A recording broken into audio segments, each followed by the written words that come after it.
Welcome to Step Rumor. This series contains unverified tales and folklore passed down through generations, created solely for your entertainment.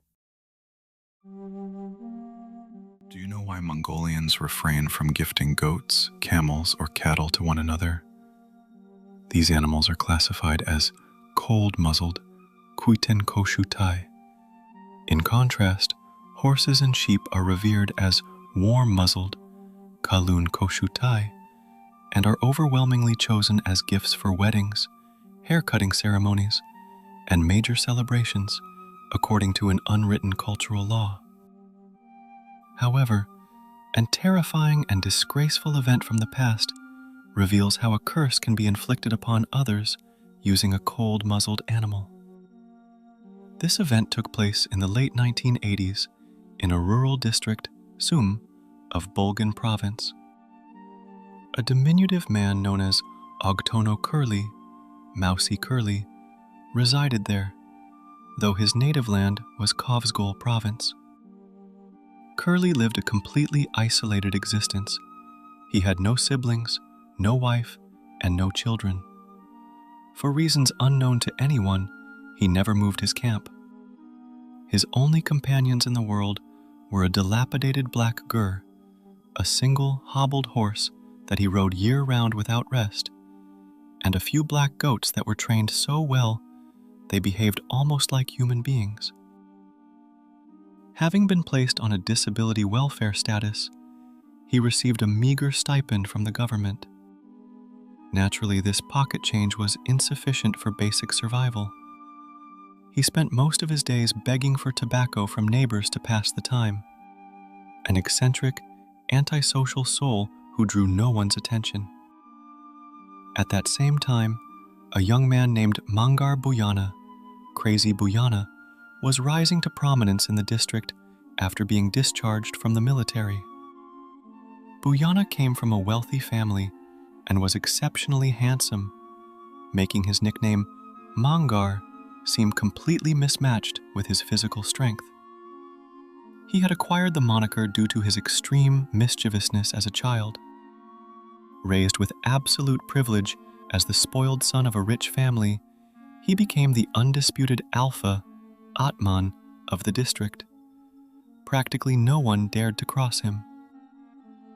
One autumn, a group of university students arrived from Ulaanbaatar to assist with the local crop harvest.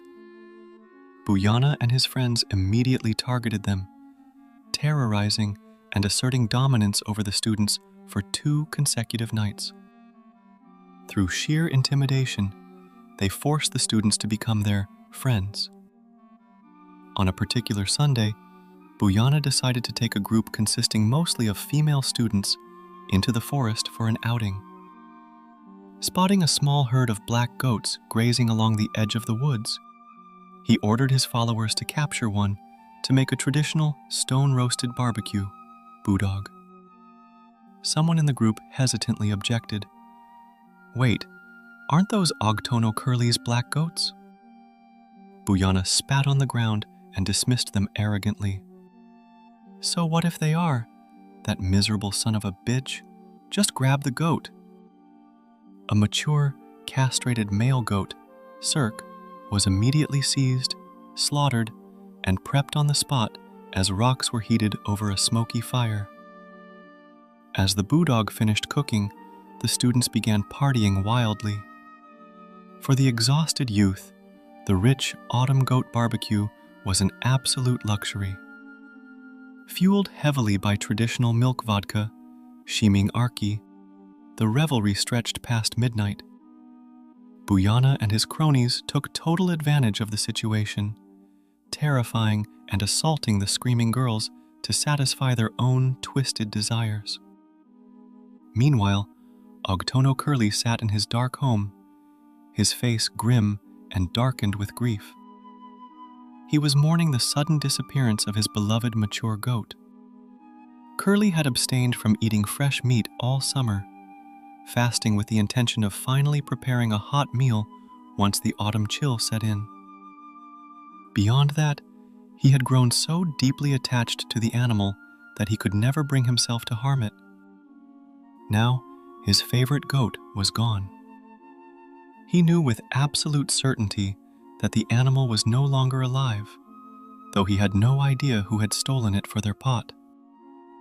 That night, while Curly sat awake mourning his loss, Booyana, his stomach full of the stolen goat, remained awake with a traumatized student. At the crack of dawn, Curly left his home to track his livestock's grazing path and walked straight into the slaughter site. He approached Booyana's campsite. The female students had already fled, leaving only Booyana and his inner circle. Showing utter contempt for the old man, the thugs sat there unbothered as they buried the goat's head, entrails, and hide. The normally timid Curly flushed a deep, furious crimson, stammering out, What do you think you are doing?" Booyana looked up and smirked. "Oh, Ogtono, we turned your goat into a boodog. How much money do you want? I'll pay you later. 50 tugriks should be plenty for a single goat, right?" When he spoke with such overbearing arrogance, Curly snapped back.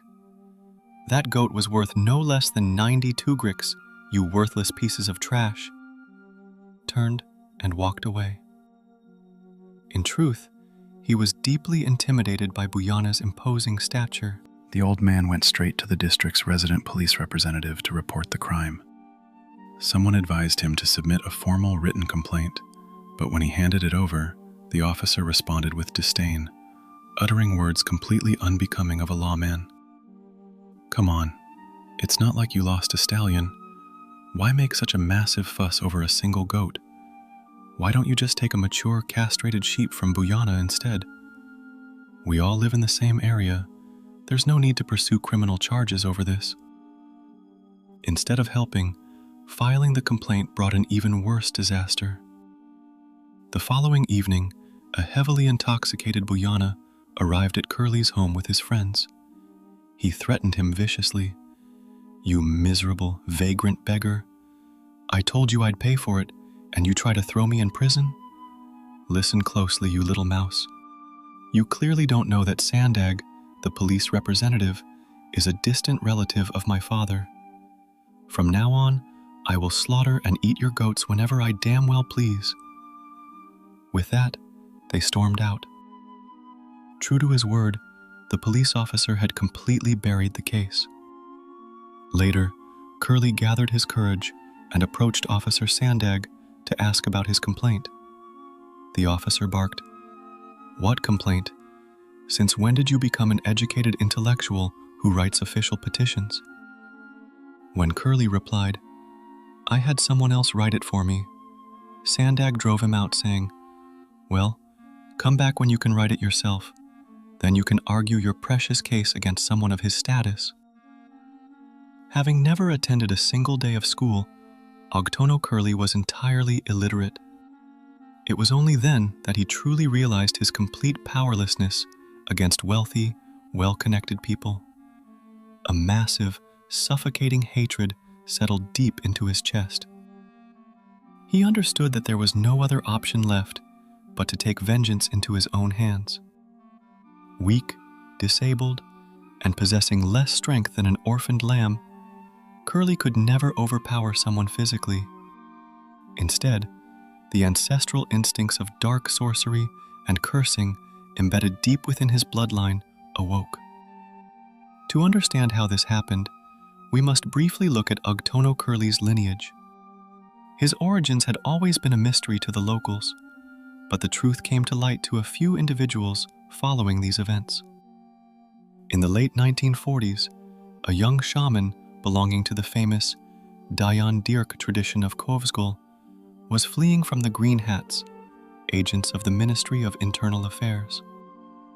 While on the run through the territory of Teshig Sum in Bulgan province, he sought shelter for the night at the home of a single, middle-aged woman named Tsevel.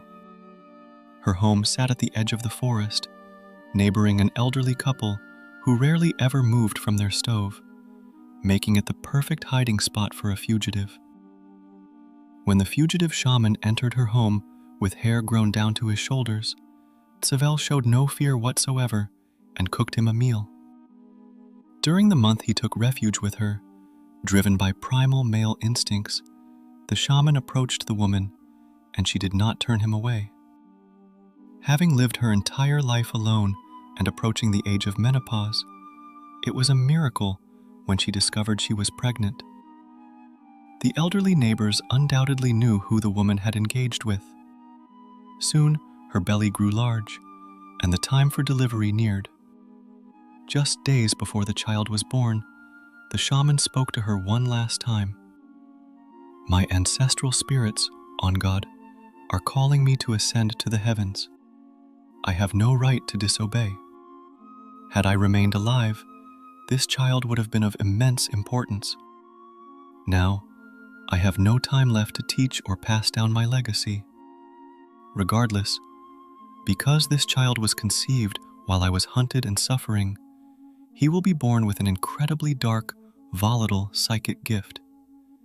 It is a sign that he will never live a good or peaceful life. Therefore, the moment he is born, suffocate him with an animal tail and send him after me." With those parting words, he stepped out into the night and was never heard from again. Months later, the woman gave birth to a boy. Though she initially attempted to smother the newborn with a tail as instructed, a mother's love forbade her from committing such a heinous act. Thus, the boy Curly was destined to live. He grew up in extreme poverty with his mother, working as a servant for various households, which kept him entirely unschooled. At one point, the local administration called him in to attend school, but someone dismissed it, saying, "What are you talking about? That boy is a natural-born idiot," leaving him permanently cast outside the margins of society. When he was just 13 years old, his poor mother, his sole protector, passed away, leaving the tragic boy entirely alone in the world. From that moment on, Curly survived by drifting from family to family, gathering firewood, herding sheep, and doing menial labor just to fill his stomach. Even when he reached 18, no military conscription notice ever came for him. When he was in his 20s, a chance encounter with a district governor changed his life and caused him to relocate. The governor's vehicle had become hopelessly mired in deep mud, and Curly, who was herding cattle nearby, provided invaluable assistance to extricate them. When the grateful governor questioned him about his life, the young man related his tragic story. Pitying the impoverished youth, the governor brought him to his own district and employed him as a local messenger.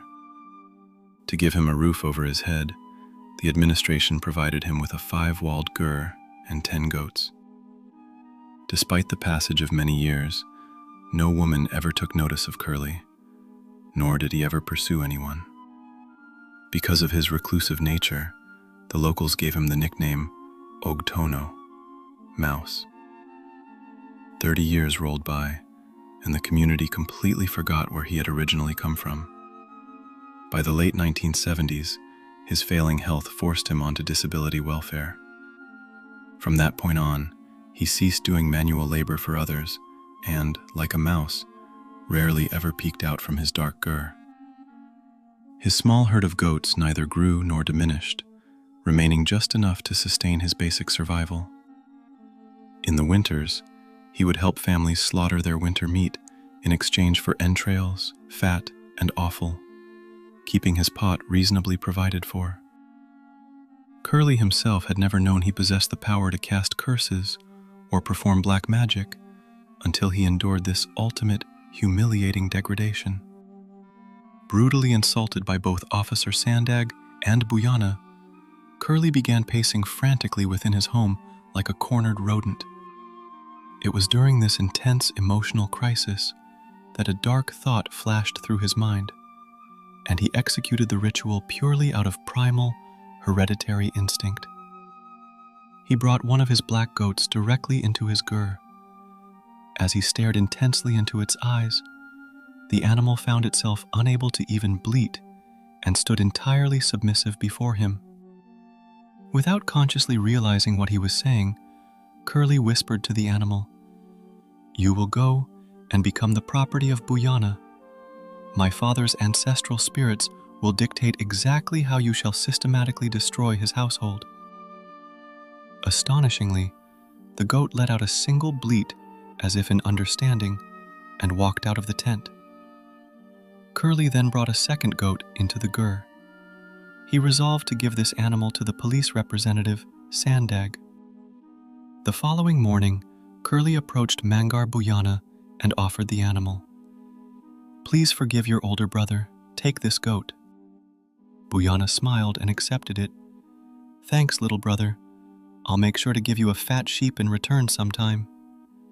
Later that day, he approached Officer Sandag with the second goat to apologize. The officer was delighted, saying, "I'll make this the breeding matriarch of my herd." He even invited Curly into his home and opened a bottle of vodka for him. In reality, absolutely no one realized that Curly had summoned his ancestral spirits and completely ensnared them in a trap. Exactly 1 month later, Officer Sandag, along with Buyana's mother, father, and extended relatives, boarded the back of a ZIL 130 cargo truck to attend a wedding celebration in the countryside. Along the way, the heavy truck violently overturned, killing almost everyone on board. Miraculously, out of the entire extended family, only Buyana, Officer Sandag, and the driver walked away from the wreckage. None of the three sustained so much as a scratch. In a single, horrifying instant, both men's entire families were wiped off the face of the earth, leaving them completely alone. Think about it. Out of a massive group of passengers, only these two survived. There was no need for fortune tellers or spiritual diviners to explain what had happened. After the funerals concluded, the two broken men sat together and instantly agreed that Octono Curly was the architect of their ruin. They realized the old man had cursed them, and that the sudden gifts of the black goats carried a deadly purpose.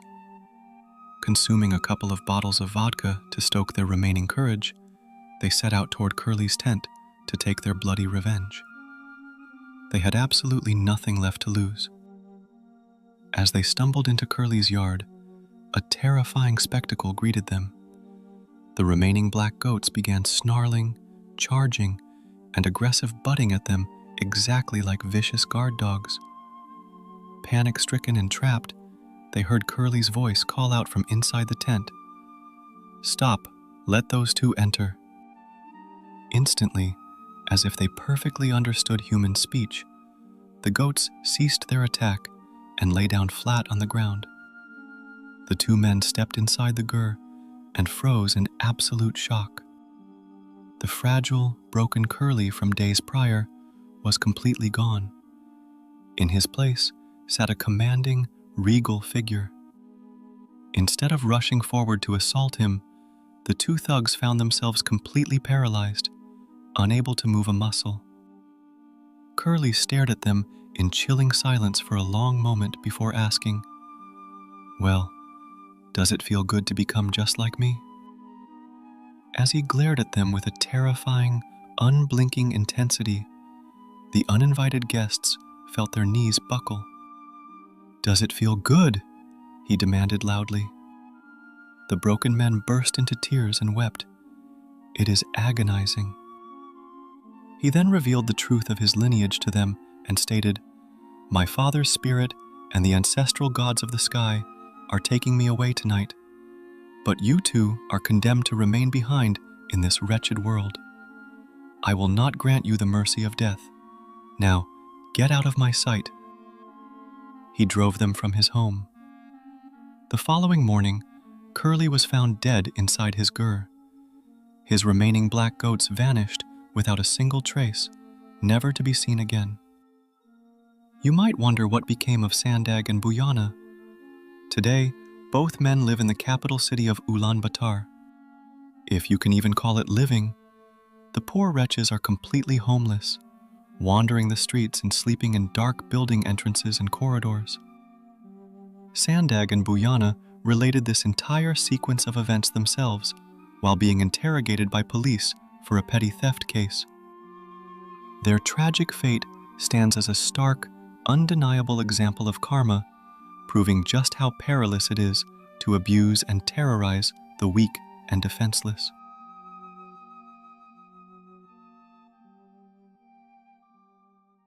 If these whispers moved you, leave a like and subscribe. Keep the rumor alive.